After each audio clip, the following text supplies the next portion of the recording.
Hello प्यारे बच्चों, मेरा नाम है ऋषभ सिंह और आप सभी देख रहे हैं आपका अपना यूट्यूब चैनल ऋषि यस क्लासेस। और आज के इस लेक्चर में हम बात करने वाले हैं बीएससी सेकेंड ईयर के थर्ड सेमेस्टर मैथमेटिक्स का जो हमारा पेपर है अलजेब्रा एंड मैथमेटिकल मेथड, उसमें जो हमारा 5वां यूनिट है उसमें एक इम्पॉर्टेंट टॉपिक आता है जैकोबियन। इसमें हम जैकोबियन के डिफिनीशन पर बात करेंगे। इसमें हम 2 फंक्शन के लिए देखेंगे, 3 फंक्शन के लिए देखेंगे और nth फंक्शन के लिए भी जैकोबियन पर हम बात करेंगे।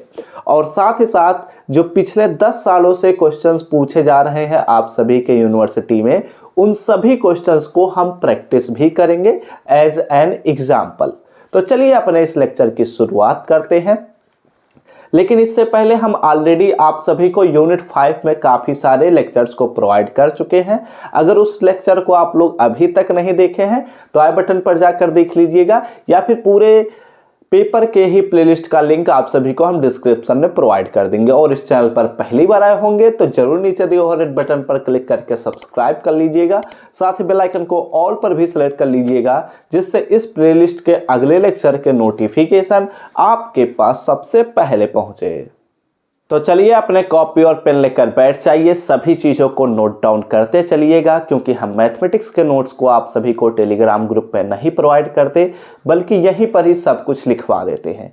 अगर आप हमारे टेलीग्राम चैनल से ज्वाइन करना चाहें तो लिंक आप सभी को हम डिस्क्रिप्शन में प्रोवाइड कर देंगे। और यह बात ध्यान में रखिएगा कि जैकोबियन एक बहुत ही इंपॉर्टेंट टॉपिक है हमारे एग्जाम के पॉइंट ऑफ व्यू से, तो इसे जरूर पढ़िएगा और सभी चीज़ों को बहुत ही बारीकी से समझिएगा। यह जो टॉपिक है इसमें आप सभी को या तो डिफिनीशन आता है, जैसे कि अभी हमने देखा था आजमगढ़ यूनिवर्सिटी में एक क्वेश्चन पूछा गया था कि define Jacobian of n functions. ठीक है, n फंक्शन के लिए जैकोबियन का डिफिनीशन दीजिए। ये तो हमारे पास एक यूनिवर्सिटी का है, लेकिन अभी जो आप सबके एग्जाम्स होने वाले हैं उसमें भी आप सभी से या तो डिफिनीशन पूछ लेगा या फिर इनके बेस पर क्वेश्चंस पूछे जाएंगे। और जो इम्पोर्टेंट क्वेश्चन है उन्हें मैं करा दूंगा, तो आप लोगों को परेशान होने की जरूरत नहीं है। तो यहाँ पर पहले समझिए कि जैकोबियन एक्चुअली क्या कहता है। जैकोबियन का मतलब होता है कि हम डिटर्मिनेंट में पार्शियल डिफरेंशिएशन को ले लें। कहने का क्या मतलब है, समझना, ध्यान से समझना, मैं जो चीजें समझाता हूं। देखो, हम कह रहे हैं कि लेट u एंड v, हमारे पास 2 फंक्शन है जो कि 2 इंडिपेंडेंट वेरिएबल x और y के लिए डिफाइन है।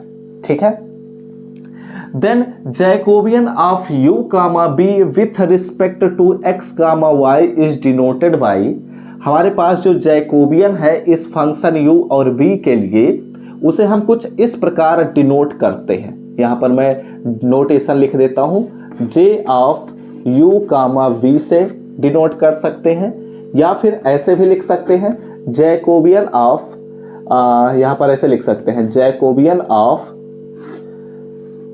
u कामा v अपॉन में x कामा y भी लिख सकते हैं। यह भी जैकोबियन का एक नोटेशन है, और भी बहुत सारे नोटेशंस होते हैं।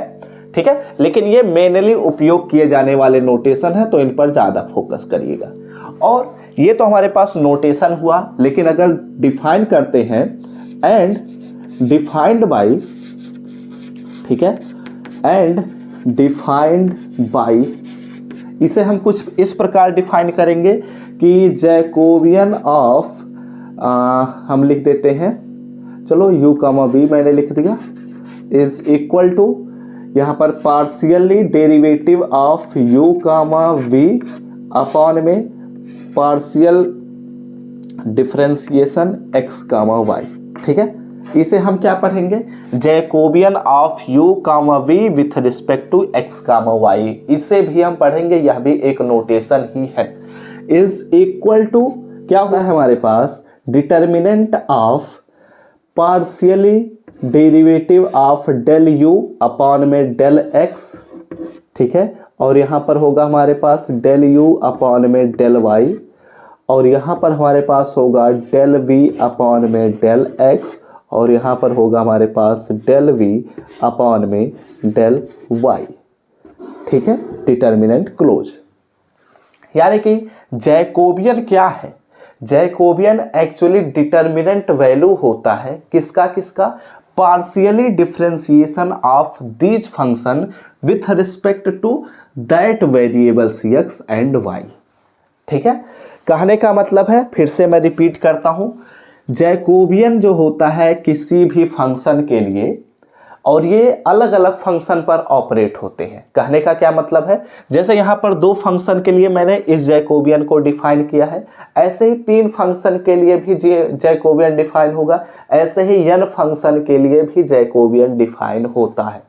अभी हम एक एक करके सभी फंक्शन पर बात करेंगे, परेशान होने की जरूरत नहीं है, बस यहाँ पर पहले कॉन्सेप्ट को समझो। जैकोबियन एक्चुअली डिटर्मिनेंट वैल्यू होता है जो कि पार्शियल डेरिवेटिव्स का होता है, जिसमें हमारे पास partial derivatives of this function with respect to that variables, यानी कि उन वेरिएबल्स के रिस्पेक्ट में हम उन फंक्शन को डिफरेंशिएट करेंगे और उनके जो वैल्यूज मिलेंगे उन्हें एक डिटर्मिनेंट में रखेंगे और उसके बाद हम इसे सॉल्व करेंगे और यहां से जो हमें वैल्यू मिलेगी वैसी वैल्यू को हम कहेंगे कि यह जैकोबियन है। ठीक है, अब इसमें ये जो नोटेशंस हमने लिखवाया है ये बात आपको ध्यान में रखना है। ये फिलहाल दो फंक्शन के लिए है, अब हम बात करेंगे n फंक्शन के लिए। अगर हम तीन फंक्शन के लिए बात करें तो यहां पर मैं लिखवा देता हूं फॉर थ्री फंक्शंस। ठीक है, फॉर थ्री फंक्शंस, और जो हमारे पास तीन फंक्शन है उसे हम कुछ इस प्रकार सपोज कर लेते हैं कि हमारे पास पहला जो फंक्शन है वो हम ऐसे ही ले लेते हैं। हमारे पास है पहला फंक्शन u जो कि x वेरिएबल्स के लिए है तो हम x ले लेते हैं। ठीक है, दूसरा फंक्शन हमारे पास v y फंक्शन के लिए तो ऐसा ले लिया मैंने, और तीसरा हम ले लेते हैं w। ठीक है, और इसे हम z फंक्शन के लिए सपोज कर लेते हैं। ठीक है, तो अगर इसका हम जैकोबियन लिखेंगे तो जैकोबियन uv कामा w हो जाएगा, क्योंकि इस बार हम तीन फंक्शन के लिए जैकोबियन लिख रहे हैं, और यहाँ पर जो हमारे पास होगा वह डेल u कामा v कामा w अपॉन में डेल, यहाँ पर जो हमारे पास वेरिएबल्स हैं x y और z, यहाँ पर हो जाएंगे x कामा y कामा z। ठीक है, और इसके लिए जो हमारे पास फार्मूला होगा वह क्या होगा? डिटर्मिनेंट ऑफ आ जाएगा, थोड़ा सा मैं छोटा लिखूंगा शायद आ जाए, determinant of del u upon में फर्स्ट वेरिएबल डेल x हो जाएगा, दूसरा हमारे पास आएगा डेल u अपॉन में डेल y, तीसरा हमारे पास आएगा डेल u अपॉन में डेल z। ठीक है, इतनी बातें क्लियर हो रही होंगी आप सभी को। आगे बढ़ते हैं, दूसरा फंक्शन डेल v अपॉन में पहला वेरिएबल डेल x, यहाँ पर हमारे पास दूसरा फंक्शन डेल v अपॉन में दूसरा वेरिएबल डेल y, और यहाँ पर होगा डेल v अपॉन में तीसरा वेरिएबल डेल z। ठीक है, ऐसा ही यहाँ पर भी होगा डेल w अपॉन में डेल x, और यहाँ पर हमारे पास होगा डेल w अपॉन में डेल y, और यहाँ पर हमारे पास डेल x में लिख दिया यार, हाँ सही तो है, डेल x और डेल y, और यहाँ पर हमारे पास होगा डेल w अपॉन में डेल z। ठीक है, इस प्रकार हमने देखा कि ये जैकोबियन के लिए फार्मूला है, और ये हमारे पास डिटर्मिनेंट वैल्यू मिलेगा, और इसे हमें डिटर्मिनेंट को सॉल्व भी करना रहेगा, और डिटर्मिनेंट हम इंटरमीडिएट में भी पढ़ चुके हैं। सेकेंड सेमेस्टर में भी I think matrix and determinant था, तो वहां पर भी हम लोग पढ़ चुके हैं।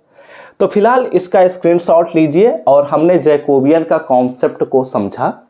ठीक है, अब जैकोबियन ऑफ nth फंक्शन के लिए भी बिल्कुल सिमिलरली हम डिफाइन करेंगे। स्क्रीनशॉट लीजिए, तो हम चलिए आगे बढ़ते हैं। तो अब चलिए आगे बढ़ते हैं। हम लोगों ने यह देख लिया कि Jacobian of two function, Jacobian of three function क्या होगा।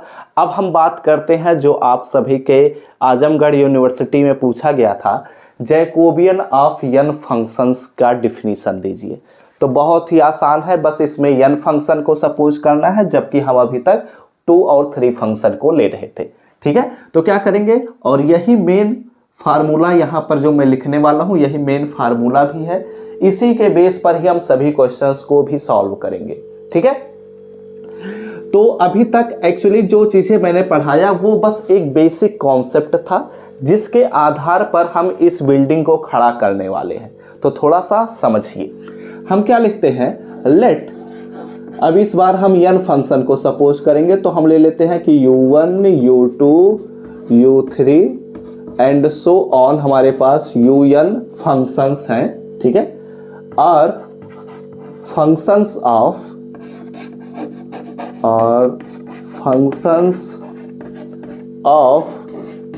n वेरिएबल्स, तो हमारे पास n वेरिएबल होंगे x1 x2 x3 and so on, हमारे पास xn वेरिएबल्स। ठीक है, इतनी बातें क्लियर हुई। देन तब हम क्या कहेंगे, जैकोबियन ऑफ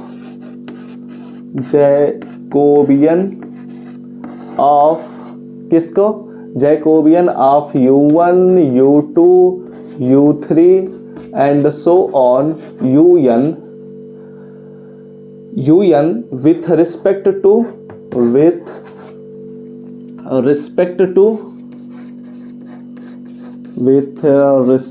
to क्या कहेंगे, with respect to हमारे पास किसके लिए, x1 x2 x3 and so on xn के लिए। ठीक है, Jacobian of u1 u2, Jacobian of functions with respect to variables. Then तब इस सिचुएशन में इसे हम कैसे डिफाइन करेंगे, कुछ इस प्रकार हम डिफाइन करेंगे। जैकोबियन ऑफ, हमारे पास जो नोटेशन है वो क्या होगा, थोड़ा इधर मैं लिख लेता हूँ क्योंकि हो सकता है वहां तक पहुंच जाऊं मैं।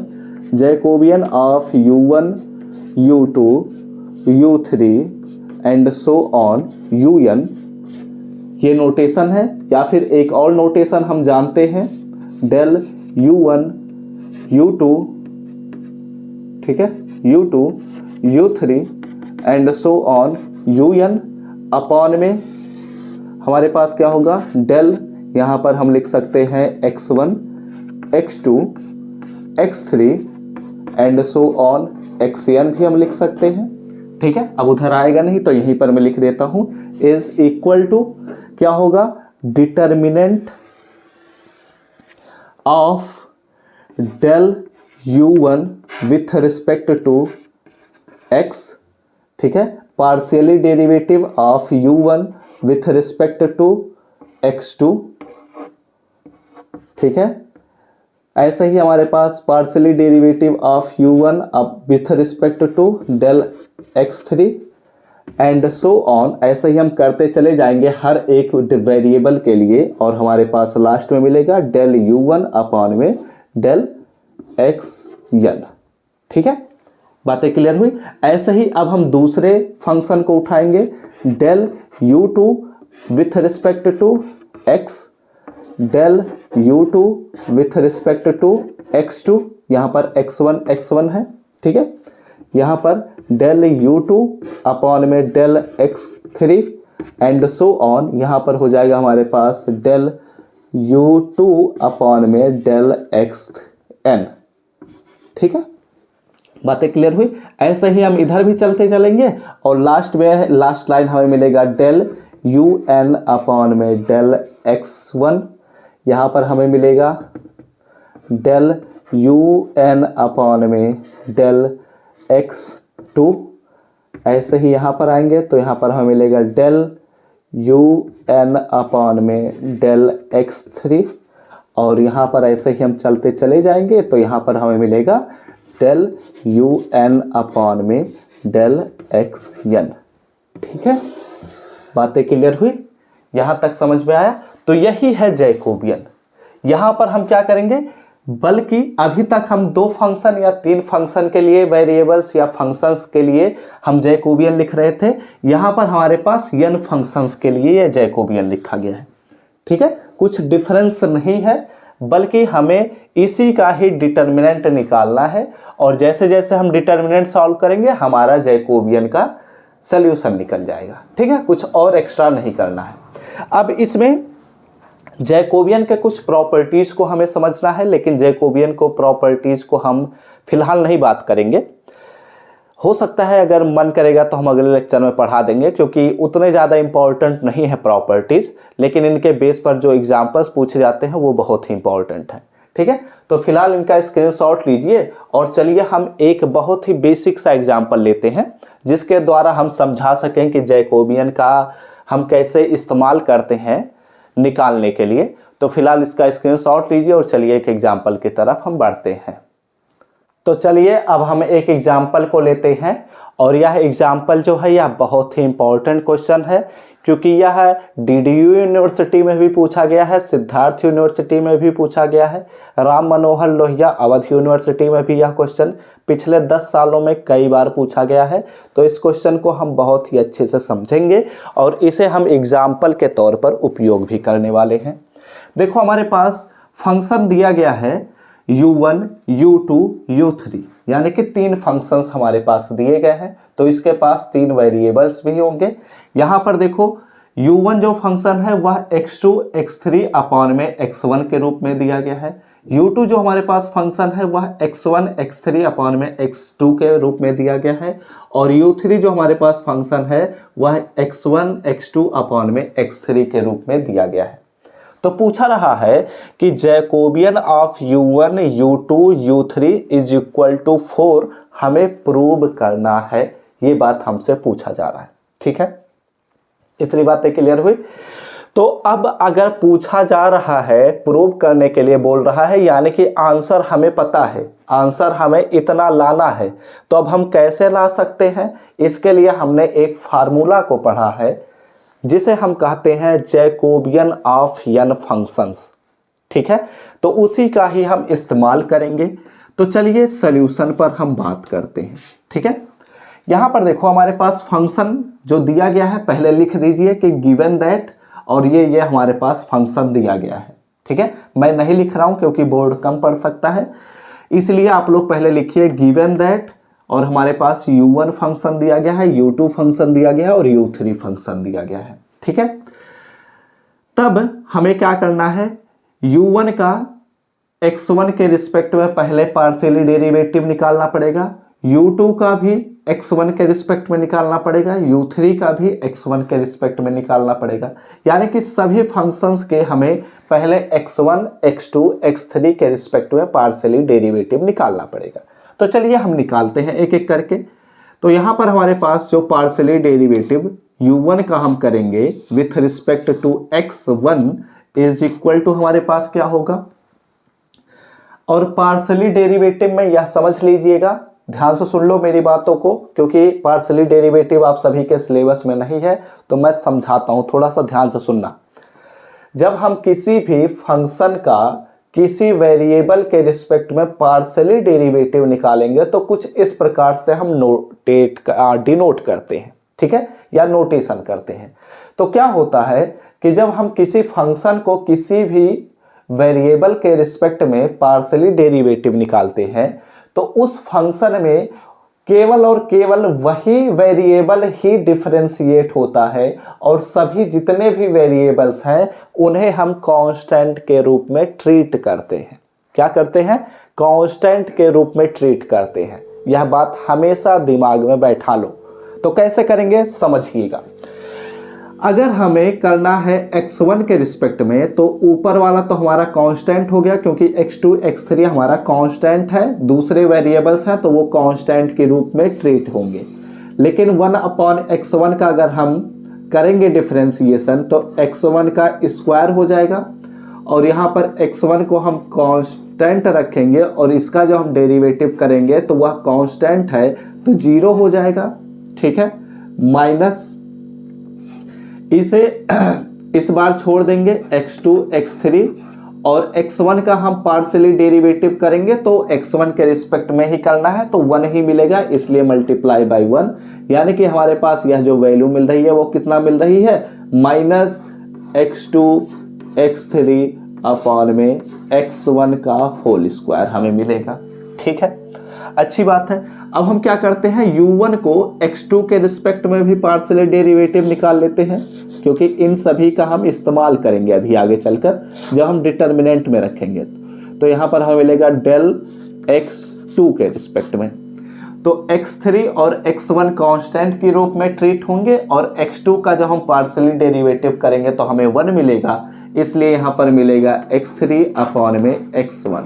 ठीक है, अब थोड़ा तेज मैं कर देता हूँ, डेल u1 अपॉन में डेल x3 जब हम करेंगे तो यहाँ पर हमें मिलेगा x3 का x3 जो है उसका 1 हो जाएगा और x2 अपॉन में x1 हमें वैल्यू मिलेगा। ठीक है, ऐसे ही सिमिलरली इनको भी निकाल देता हूं, यहीं पर इसी लाइन में ही मैं निकाल देता हूं ना, इससे फायदा होगा, हमारे पास थोड़ा सा स्पेस वैसे बचेगा नहीं कुछ काम का, लेकिन चलो यहीं पर मैं निकालता हूं डेल u2 अपॉन में डेल x1। ठीक है, यहाँ पर क्या होगा, x1 को 1 हो जाएगा और यहाँ पर हमें मिलेगा x3 अपॉन में x2। ठीक है, यहाँ पर हम करेंगे तो डेल u2 अपॉन में डेल x2 जब हम करेंगे तो यहाँ पर 1 अपॉन x2 होगा, तो यहाँ पर हो जाएगा x2 का होल स्क्वायर और यहाँ पर x2 को वैसे ही छोड़ेंगे और इस यह कांस्टेंट है 0 हो जाएगा, तो बचेगा माइनस में और यहाँ पर हमारे पास मिलेगा माइनस x1 x3। ठीक है, यही मिलेगा। मैं डायरेक्ट सॉल्व कर दिया, ऐसे सॉल्व कर सकते हैं या तो डायरेक्ट हमने लिख दिया है। ठीक है, अब यहाँ पर हम क्या करेंगे, डेल u2 अपॉन में डेल x3 जो हम करेंगे तो क्या मिलेगा, x3 को हम करेंगे तो यहाँ पर हमें मिलेगा x1 अपॉन में x2 मिल जाएगा। ठीक है, अब हम इसको भी करना है हमें, तो यहाँ पर हो जाएगा डेल u3 अपॉन में डेल x1, तो जब x1 के रिस्पेक्ट में करेंगे तो यहाँ पर x2 अपॉन में x3 मिलेगा और यहाँ पर हमारे पास जब हम डेल u3 अपॉन में डेल x2 करेंगे तो यहाँ पर हमारे पास इसमें मिलेगा क्या, x1 अपॉन में x3। ठीक है, पार्शियली डेरिवेटिव निकालना तो आप लोग जान ही चुके होंगे अब तक, तो ऐसा ही हम करेंगे। अभी एक हमारे पास और बच रहा है, डेल u3 अपॉन में डेल x3। ठीक है, तो यहाँ पर x3 नीचे है तो इसलिए यहाँ पर x3 का होल स्क्वायर हो जाएगा और ऊपर हमारे पास जब सॉल्व करेंगे तो वो मिलेगा x1 x2 मिलेगा। ठीक है, नॉर्मल सा यहाँ पर डिफरेंशिएशन करना है जो कि हम ऑलरेडी समझ चुके हैं कैसे किया जाता है। इतनी बातें क्लियर हो चुकी, हम कुछ भी नहीं कर रहे हैं, बस हम एक एक फंक्शन को एक एक वेरिएबल के रिस्पेक्ट में पार्शियली डेरिवेटिव निकाले हैं। ठीक है, इतनी बातें हो चुकी। तो पहले आप लोग एक काम करिए, चलो यहीं पर मैं लिखना शुरू कर देता हूं। देन हम क्या कह सकते हैं, जैकोबियन ऑफ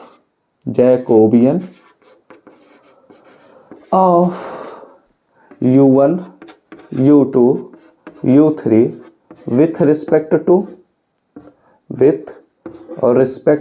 टू किसके, x1 x2 x3। ठीक है, कैसे होगा, जैकोबियन यहां पर मैं लिख सकता हूं u1 u2 और u3। ठीक है, is equal to determinant of क्या होगा, डेल u1 अपॉन में डेल x1। ठीक है, यहाँ पर हमारे पास क्या होगा, डेल u1 अपॉन में डेल x2 और यहाँ पर हमारे पास डेल u1 अपॉन में डेल x3 होगा।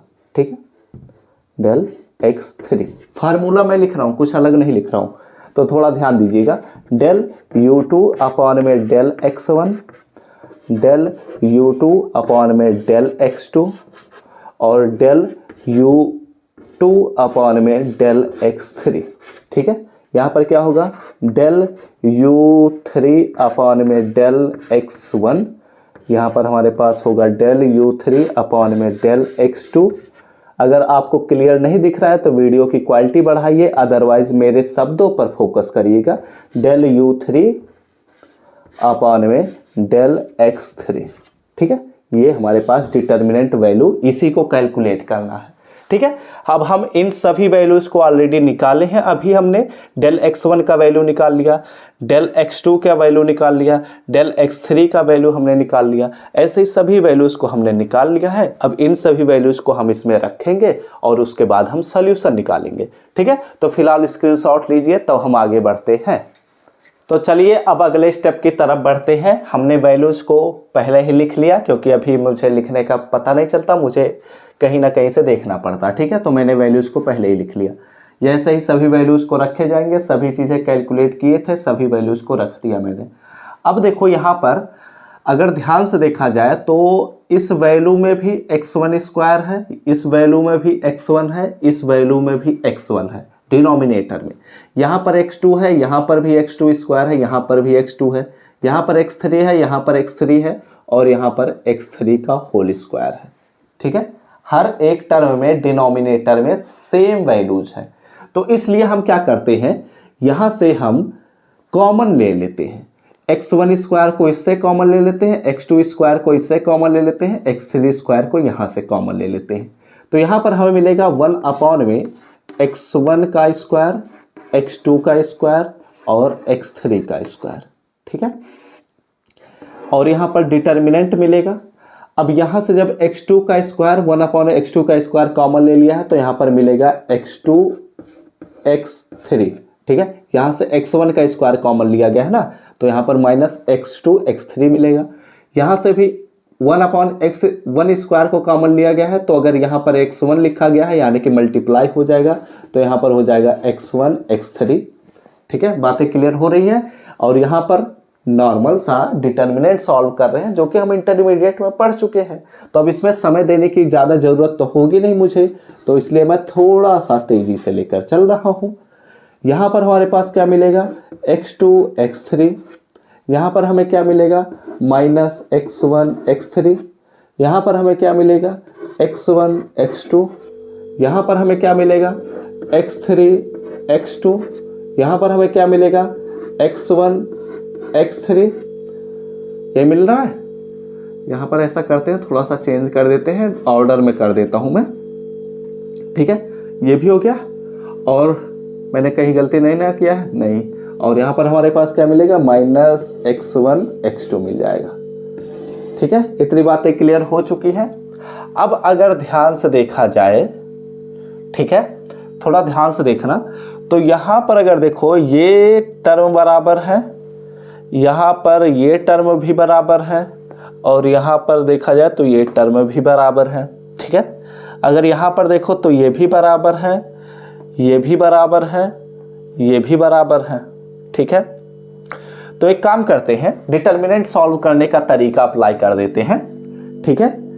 डिटर्मिनेंट हम कैसे सॉल्व कर सकते हैं, ये तो हमारे पास रहेंगे ही x1 x2 x3 का होल स्क्वायर। तो यहाँ पर स्क्वायर है, यहाँ पर भी स्क्वायर है, यहाँ पर भी स्क्वायर है, ठीक है। स्क्वायर मिस मत करिएगा नहीं तो गलती हो जाएगी। तो यहाँ पर स्क्वायर लिखा हुआ है। अब डिटर्मिनेंट अगर हमें सॉल्व करना है तो एक काम करते हैं, इसको इसमें जोड़ देते हैं तो 0 हो जाएगा, इसको इसमें जोड़ देते हैं तो यह भी 0 हो जाएगा और यहाँ पर हमारे पास 2x1 x2 मिल जाएगा। यानी कि हम क्या करते हैं, रो 2 को रो 1 में जोड़ने जा रहे हैं। यानी कि यहाँ पर हम लिख सकते हैं कि रो 1 जो है उसमें क्या करने वाले हैं, रो 1 प्लस रो 2 को हम जोड़ने वाले हैं, ठीक है। तो अगर रो 1 रो 2 को जोड़ेंगे तो पहला टर्म हमारे पास 0 हो जाएगा, दूसरा टर्म भी हमारे पास 0 हो जाएगा, तीसरा टर्म हमें मिलेगा 2x1 x2, ठीक है। और क्या कर सकता हूं मैं, इसको सब्ट्रैक्ट कर सकता हूं मैं, ठीक है। अगर मैं सब्ट्रैक्ट कर दूं तो ये वैल्यू 0 हो जाएगा, या तो इन्हें नॉर्मल सा जोड़ देते हैं तो ये दोनों 0 हो जाएंगे, ठीक है। तो जोड़ ही देते हैं। अगला क्या करने वाला हूं प्रोसेस में कि हमारे पास जो रो 2 है उसमें रो 2 में रो 3 को हम जोड़ने वाले हैं, ठीक है। तो जब यहाँ पर जोड़ेंगे तो यहाँ पर हमें मिलेगा 2x2 और x3 और यहाँ पर हमारे पास x2 और x3 तो रहेगा ही। यहाँ पर जब हम जोड़ेंगे तो ये वैल्यू तो हमारे पास हो जाएगा 0, लेकिन हमारे पास नीचे वाले रो में x1 x3 रहेगा ही। ये हमारे पास हो जाएगा 0 और यहाँ पर हमारे पास -x1 और x2 तो रहेगा ही, ठीक है। अब इतने वैल्यू 0 हो चुके हैं तो इसके लिए तो खत्म हो गया, इसके लिए भी खत्म हो गया, इसी के लिए केवल बचा हुआ है। तो थोड़ा सॉल्व करते हैं।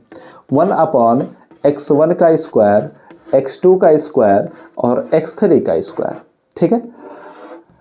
हमारा जो बेसिक लेवल है जो हमने बीएससी लेवल में समझा, वो हमारा जब तक हमने फार्मूला नहीं लिखा था, फार्मूले में जब तक हमने सब्स्टिट्यूट नहीं किया था, यहीं तक ही हमारा बीएससी का काम है। इसके बाद जो काम कर रहा हूं ये इंटरमीडिएट का काम है। तो ये सभी चीज़ें आपको समझ में आ ही रही होंगी, और नहीं आ रही हैं तो आप लोग इंटरमीडिएट में बहुत बड़ी गलती कर चुके हैं। वैसे मुझे उम्मीद है कि आप सभी को समझ में आ ही रहा होगा, क्योंकि यहाँ पर भी मैं समझा ही रहा हूँ। ठीक है, तो यहाँ पर देखो, इसके लिए तो बात खत्म, इसके लिए भी बात खत्म। यहाँ पर हम डिटर्मिनेंट प्रॉपर्टी को अप्लाई कर रहे हैं। इसके लिए हम जब लिखेंगे तो यहाँ पर 2x1 x2 हम लिख दिए, और इसका इसमें मल्टीप्लाई होगा, इसका इसमें मल्टीप्लाई होगा, तो इसका 0 हो जाएगा। यहीं पर ही हमारे पास केवल बच रहा हुआ है, तो 2x1 x2 और x3 का स्क्वायर हो जाएगा। ठीक है, इतनी बातें क्लियर हो गई। अब ये सभी मल्टीप्लाई में है, तो यहाँ पर मैं थोड़ा सा एक्सपेंड कर देता हूँ, और इसका मल्टीप्लाई करूँगा तो 4 हो जाएगा।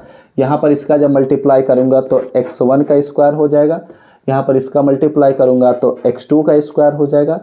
यहाँ पर हमारे पास x3 स्क्वायर ऑलरेडी है, और डिवाइडेड बाई हमारे पास यहाँ पर है x1 का स्क्वायर, x2 का स्क्वायर और x3 का स्क्वायर। अब ये सभी कट जाएंगे और हमारे पास केवल बचेगा 4, और यही तो हमें प्रूव करना था, और हमने प्रूव कर दिया। यानी कि हमारा क्वेश्चन बिल्कुल सही है, और हम अपने तरीके को भी बिल्कुल सही लगाए हुए हैं।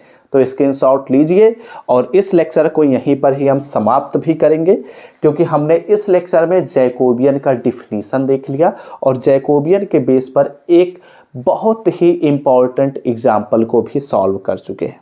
ठीक है, तो आई होप आप सभी को यह लेक्चर समझ में आया होगा, और यह बात ध्यान में रखिएगा, जैकोबियन से आप सभी के एग्जाम में क्वेश्चन पूछने के चांसेस हैं। तो वीडियो अच्छा लगा हो तो लाइक कर दीजिएगा, साथ ही साथ कमेंट करके जरूर बताइएगा कि क्या आप सभी को यह लेक्चर समझ में आया या नहीं।